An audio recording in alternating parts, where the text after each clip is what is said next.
Hello everyone and welcome back to our YouTube channel. Today's topic is how to set your status on the Google Chat. Either you can set the default statuses or you can also set a customized one. To know about it, watch the video till the end.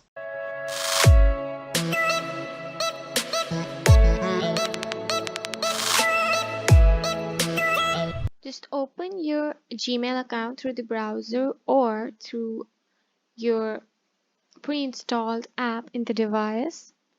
As you open it, go to the Google Apps section from the top right.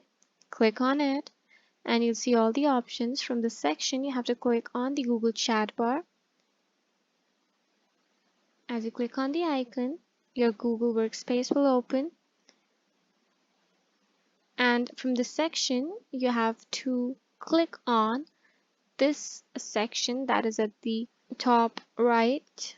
As I click on it, there will be options which says automatic, do not disturb, set away. So you can click any of these options as per your convenience,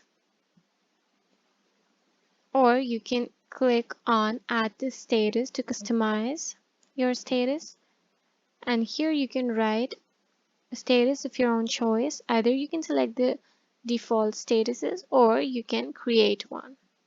That's it. Thank you for watching the video till the end. If you liked the video or if the video was helpful, do not forget to subscribe our channel and hit the bell icon below to get all the latest updates and notifications. Thank you.